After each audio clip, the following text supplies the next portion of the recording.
Um, let's begin our conversation with this. One of the more tumultuous things that we all went through, and it was everybody on the planet was living through this pandemic. Mhm. How have those ripples in the pond affected your work today? How has that been a residual effect on you here in 2024? Ooh. So I've changed jobs 3 times since 2020. Okay. And so during 2020, the conversations that were happening in my corporation were around understanding the impacts of racism, understanding the sort of compounded impacts of racism through the pandemic itself, violence, all of those kinds of things. And then within my company, they were saying, Black Lives Matter, and they were trying to be intentional about, like, how do we talk about this? How do, what is the work that we need to be doing in the world? And my voice was more, what is the work that you're doing within this company? Yeah. Because you can fly a banner that says Black Lives Matter, but if you are not being intentional about the fact that Black people aren't being promoted within your company, then it's a show, right? Yeah. And so in 2020, I got deeply involved in the work of underrepresented professionals, and not just professionals, women, not just Black professionals, right? So women, Latinx, queer professionals, right? Like people who don't show up necessarily in the big room, right? And so I started having those conversations. I had senior leaders coming to me and saying, "How do we think about this? What should we be doing in this space?" And I really enjoyed just being a part of a think tank, right? And helping the organization to kind of think differently. And I pivoted from there to moving into a role where I actually got to help people to move forward in their careers. I got to build out a process that helps people whose roles were being terminated to find new spaces. And so that was sort of a seed for me. Yeah. And a couple of years later, a couple jobs later, I ended up leaving the organization and starting my own practice. And now the work that I do around thriving as an outsider is really focused on helping people to recognize the tools that they bring to the table and recognize the baggage they bring to the table that's blocking them from being able to be successful. So 2020 was sort of a pivot time for me in terms of how I think about how I show up in the world. And then it took, a couple more years for me to really step out, take a risk, and invest in myself to be able to do that work full time. It's interesting you mention, it's one thing to have a flag flying or say you're going to do something, but it's all about actionable steps. Yeah. And I always think about President Obama and Michelle. They're really big about doing community service on MLK Day. Mhm. I mean, they're big about doing community service anyway. He was a community organizer and it's kind of a part of his bloodstream. But I Yeah. always find it, that's the thing. It's really about what are you doing in the soup? What Mhm. kinds of things are you doing to enact these things that are going to definitely change lives? Yeah, and the community service is fantastic and it's important and it's really necessary. But if your community service consists of, I'm going to go and do some work on MLK Day, I'm going to go and like work at a soup kitchen on Thanksgiving, and I'm going to go and like do some prep for some, gift packages for Christmas, then again, like it's really important work, but it's not enough, Oh, right? exactly. Yeah, Right. I totally get it. And so when I think about, what is the role that you can play in sort of making a difference, your community service can be, mentoring a young professional who doesn't look like you, Yeah, right? yeah, Um, Expanding your relationship circle, if everybody in your social circle looks like you, then it means that there's opportunities that you have access to that only people who look like you will get access to. yeah. So the one thing that a person can do to have a huge impact in the world is to make sure that you have a couple of people in your actual social circle, like who you consider to be friends, who Yep, look different from you. yep. And that alone is going to change how you operate in the world. And it's going to create opportunities for people who don't look like you in the world. So glad you added that as an addendum because it's all about shattering stereotypes and Yes. these false expectations of cultural archetypes that we've been taught throughout our whole lives. I remember working at a YMCA. I got out of corporate America and I got into the nonprofit sector. So I ran a couple of computer labs in YMCA's and inner city areas. And I was genuinely in an environment that I'd never been in before. And I loved it. And they saw me as this, excuse me, this long-haired white guy in a lab that was trying to educate them, and they were a different color from me, and I never talked about race with them. It was always about, we're humans, okay? We're trying to figure this out. Let's get through it. There's real things that affect all of us, so let's not get into that. And Yeah. and it was just kind of a cornerstone of what we did. The guy that was my bedrock there used to be a football player for Oklahoma, so he was this big brawny dude, and I was Mhm. kind of this computer guy. And then they got both. They got the brain, they got the brawn, they got both of it from us. But that I remember in my life being one of the more pivotal moments of me seeing exactly what this country has and what we can do. And we were all going towards the same things. There wasn't a lot of difference with who we are and how we loved and how we felt and what we were trying to do as a person, as a people. That's exactly right. That's exactly right. And I'll say I had the reverse experience, right? I grew up in Harvey, Illinois, pretty much all black elementary and middle schools. Uh, some diversity in my high school, but my upbringing was very sort of monolithic, right? And then I went to Harvard. And so the idea of going to Harvard was like, nah, I'm not actually going to go there. Like, I might get in, but like, that's not for me. Like, that is for a different kind of person with a different kind of background. And getting there and making friends with people who came from all different backgrounds exposed me to completely different perspectives that I never could have imagined. Yeah. So, right now, I'm in the process of launching my teenagers into international colleges. So my first is in college in the UK. My second is applying for colleges in Tokyo. And my daughter's a sophomore in high school and she's planning to go to Korea. Hopefully everything works out, right? Yeah. We'll see Yeah. what's happening there, right? But for me, before I left Harvey, Illinois to go to Harvard, I never would have imagined regular travel overseas in for any reason. Yeah. And I got there and I made all of these friends who were like, oh, yeah, we go to Ireland every summer. And, we spend our winter vacations in Cabo. And they had all of these experiences that were just kind of default, right? Like they just did it, right? And so for me to be able to think about what is possible in the world and that you don't have to be super wealthy to take a vacation, right? And then my doctor, my pediatrician, when the kids were really small, said to me, he said, when I was a poor medical student, and my wife and I had our kids and they were really young, we would do staycations. And he's Yeah. like, we would like book a few days at a Holiday Inn, and the kids get the experience of having a vacation. They get to swim every day, they get to have takeout. And for them, it's this really fantastic adventure. And there's no travel required. You don't have to spend any time on a plane. There's no time zone change, anything like that. And so as I spent time outside of the community that looked exactly like me, I was exposed to different ideas about how one can enjoy the world Yeah. and how one can indulge in the world. Yeah. And that was really important for me to be able to kind of launch and change the way I operate and then go back and help other people to change how they operate as well. Yeah. That's wonderful. So you have a background as an actress, you're an entrepreneur. Mhm. So I'm going to do this to get to the idea of what you do right now in 2024. I'm going to put you in front of a bunch of grade school kids. It's Okay. career day, third graders. And one of the Mhm. kids in the back of the room says, "Hey, what do you do for a living?" How do you answer them? So I have two things. Um, one of the scariest things in the world for you is probably standing in front of a room and speaking to an audience.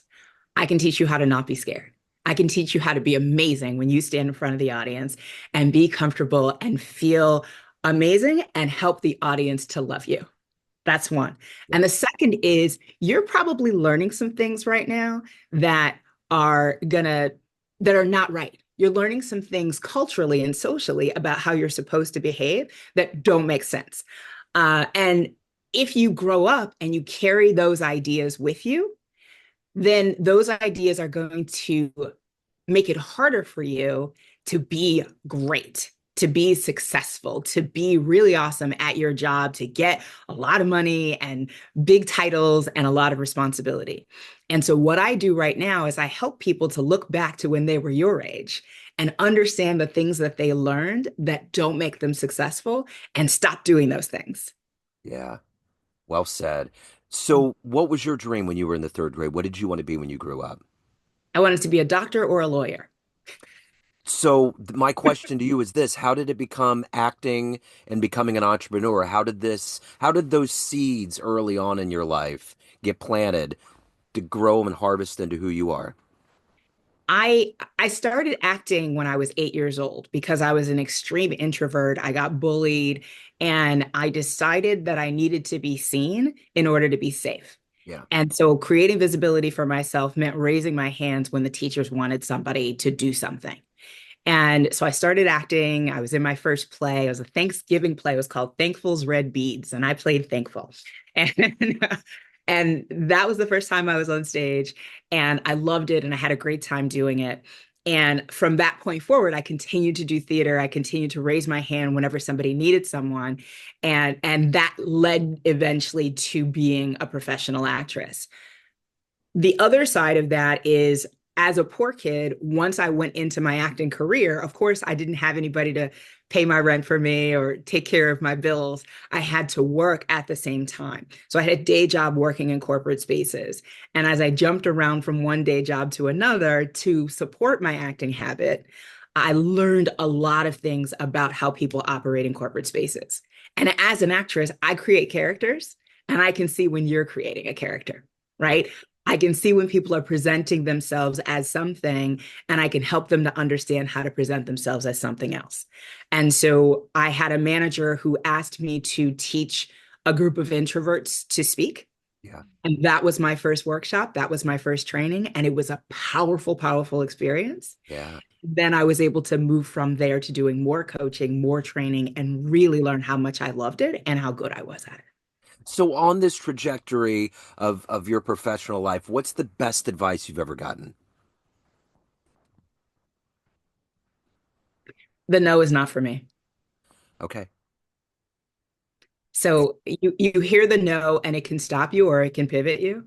Uh-huh. And I think a lot of people, when they hear the no, they're like, oh, I'm not supposed to do that. And I hear the no and I think, okay, so what are the other pathways to get me to my desired outcome? And I had a professional say to me early in my career, act now, ask forgiveness later. And I Yeah. think those two things kind of mirror together. So when I hear a no, I recognize that that person either doesn't understand what I'm saying, they don't have the vision to see where this can go, or they don't have my best interest at heart. None of those are relevant to me.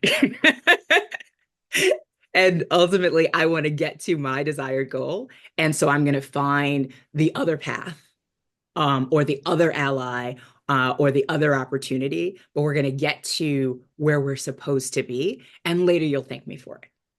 You know, it's interesting mentioning no. I just this notion popped into my head. Yoko fell in love, or John Lennon fell in love with Yoko Ono because of a painting that she had in a gallery. Did you know about this story? Don't. It was a ladder and it went up and it was the canvas was yellow and right in the middle, very, very small, it said the word yes, but you had to get like a magnifying glass that was hanging from a string and you get up and you look at it and it says yes. Wow. And that's how he fell in love. That was the beginnings of it. And I always think about that yes and no because coming from jazz, John Coltrane's favorite word was yes. That's how he operated, you know. Mhm. And it's powerful, but it is powerful as to how you pivot as a creative when you hear that word because that's the word that can be death for a Yeah. lot of people. You Yeah. know, Yeah. it just But is. like with jazz, you have to improvise, Totally. right? The Oh, best jazz, the best compositions are improvisational. And so if you just follow the rules, you will create something that is serviceable. You will yeah, create something that might even be interesting.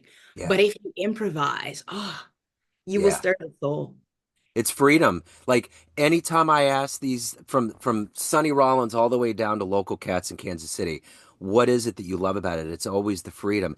And I had no idea doing this for as long as I have talking to musicians. They've genuinely taught me about the fact that just living right now. Everything is this new script every day. You know, it's Mhm. all temporal. We're all improvising. It's like there's this poetry and art and the way that they just live their lives. And the higher up you go when you talk to these jazz people like Dr. Lonnie Smith and all these other like high esteemed cats, there's a spirituality like with Coltrane. There's this higher consciousness. There's this depth to their art that merges with their depth of being human. It's crazy. And I had no idea listening to the music, Mhm. but yeah, it's cool. Yeah. So, I obviously am a huge fan of Coltrane. I wasn't named after the song, right. but I have heard that song and versions of it my entire life. My grandfather would reference it, my father would reference it. And yesterday I was having just like a long, tough day. I had some time in the afternoon and I'm just like working away and focusing. And Naima comes on That's it. and I was just like, okay, okay. That's it. It lifts me when I hear Yeah. it. Yeah. Well, my son's named Miles after Miles, so it's in my bloodstream quite a bit for sure. So speaking of these towering iconic figures in our world, who has been that hero for you? Who's been that inspiration in your life? So it's my mom. And I Yeah. know, like, 50% of people say that, right? But my mom was an only child Yeah. and she had six children. And I don't understand that life choice, right? Like, how do you go from the appreciation of the solitude? And she was the only child of a single mom. So it was just her and her mom, like this amazing partnership her whole life. Yeah. And then she had six children. And I look back and I think, there was a point in my adulthood when I went to her and I was like, I'm sorry, mom. Like, I'm just really sorry. Like, we were terrible and we weren't intentionally terrible. We were just kids, right? But I realized that my mom had no idea what was happening a lot of the time because the art of navigating that type of a community Yeah. was new to her.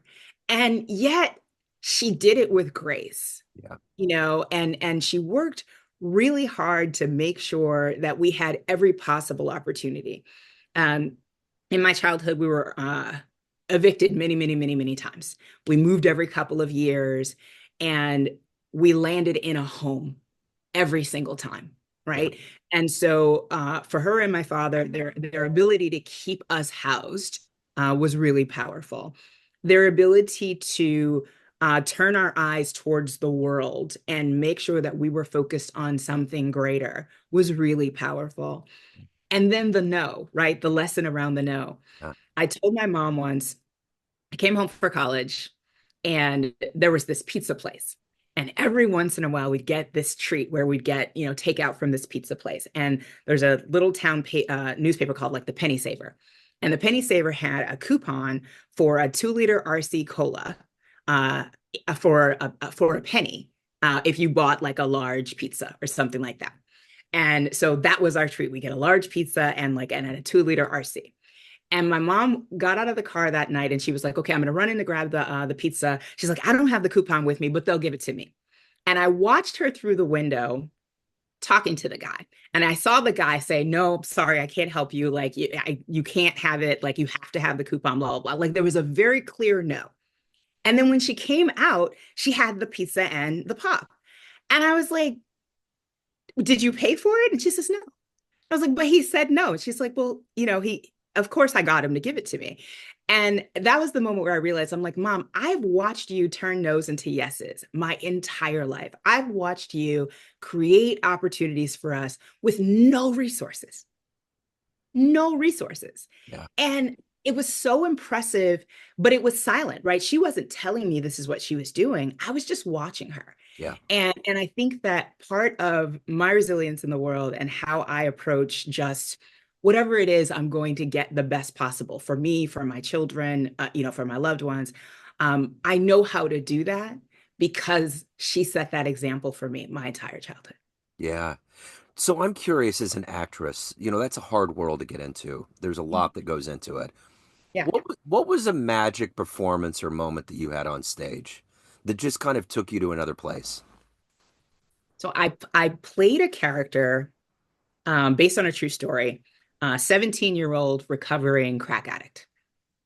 Um, she she kept running away from home, and her dad brought her home. He would go pick her up from the crack house, and he would bring her home. And on this particular instance, he brought her home and he chained her to the radiator. And he was committed to saving his daughter's life, and he chained her to the radiator. and kept her in the house until she got clean. Wow. And the play is 7 days. It's a one woman show.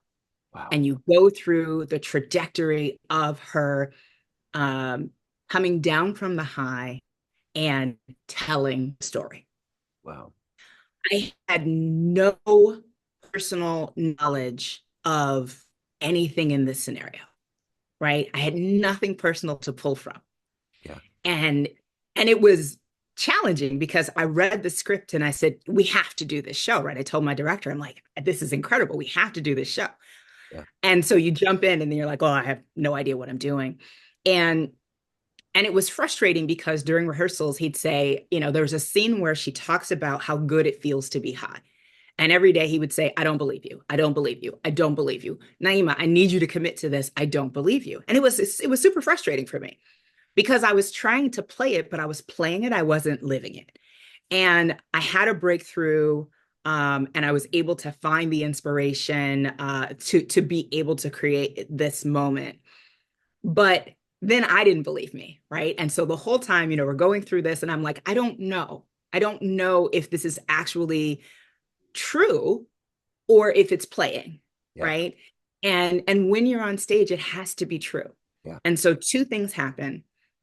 My mom used to come to my shows, and she would come and she would go to every single show, like the whole weekend, the whole month, whatever it was. She would just stay and just go see it multiple times. She saw this show one time and she said, I can't come see this one again. So I have an older half sister who had trouble with addictions. And my mom told me watching you on stage was like watching your sister go through withdrawal again. Wow. And so that was really powerful. And then the second was there was a night where I was on stage and I was performing, and it was a theatrical performance, right? And so there were standard points where people would react, oohs and ahs, and oh my goodness, and all of that kind of thing. Yeah. There was one night where I was on stage and I was doing that scene, talking about how great it feels to be high, kind of thing. And the responses in the audience were very different. It was, yeah, sister, tell it. And I thought, oh, there are addicts in the audience tonight. And he told me that he was going to invite some of the, recovery centers and various different folks. That night, there were people who actually understood what I was talking about. Yeah. And their responses said that it was true. Their responses said that I was actually living the experience and that I wasn't just playing. And that was incredibly Yeah. powerful for me Oh, yeah. because it felt like it was speaking to people truly. Yeah. So, of all of these things that you've done and these different incarnations and geographies you've traveled and overcome, what are you the proudest of? So that's got to be my kids, Yeah. right? Yeah. And I've done a lot of amazing things in the world, but I'm raising three neurodivergent kids who operate in the world in really unique and interesting ways. And we've had a lot of different challenges, but I've been able to infuse art and music and theater and joy into their life experience, their entire childhood. So we sing, we dance, we perform, we go to the theater, we watch shows, we talk about theater, and all of my children are performers, all of my children are artists, and they are able to manage troubling times and troubling circumstances through their art. Yeah. And realizing that I sort of accidentally gave them this gift so that they will always be able to manage the things that are challenging in their lives through their art it's really powerful for me. And it was accidental. Like I didn't start off saying this is the plan, Yeah. but I can look at the people that they are becoming. And I think what they bring to the world is really powerful and it's inspiring, right? Like I see, folks in our community who have been following my kids on stage since they were in middle school, and folks who are, following my daughter on Instagram and looking at her creations, and the inspiration that they're able to bring to the world through their art just moves my soul. What's revelatory about that and being a parent is that it's like your mom. You just soaked all that in by osmosis. You saw the RC Cola, the pizza, you saw the art of negotiation. No didn't stop. And it's like they're watching you and the way that you're living your life. Because I remember how crestfallen my dad was when I smoked cigarettes. Yeah. And all I ever did was saw him smoke my whole life. And it took a while. I was a journalist at 21 and I just started smoking and Yeah. but he was so upset, but it's that thing. So I remember when I was getting ready to have my son, I stopped smoking, like 100% out. I'm done. Yeah. And it's those things that you do, the way that you live your life, the convictions you hold, that you aren't doing it on purpose. It's not your plan, but they're going to get it and they're going to Yeah. embody it, you know? Yeah. So Yeah. it's amazing. So at the end of the day, everyone has a perception of you, Mhm. family, friends, everyone, colleagues, everyone that knows what you do work wise, but you run the show. What's Mhm. your perception of you? Who do you think you are? Ooh. Therapy question. Yeah. I'm the one that gets it done, Yeah. right? Whatever it is, whatever the arena, I'm the one that gets it done, right? If you have a problem, I'm the person who is going to, um, first, I'm going to come up with solutions, and I'm learning not to do that, right? Like that's not my job. But I've moved into a space where I can help people to come up with solutions. I can help people to understand. I can help you see yourself. I Yeah. can help you see yourself. I can help you to understand. And I don't get to decide whether that's good or bad, right? Like who you see when you see yourself is for you to see. And then you get to decide what do you want to do with that. And I can help you to move into wherever that next space is that you want to be.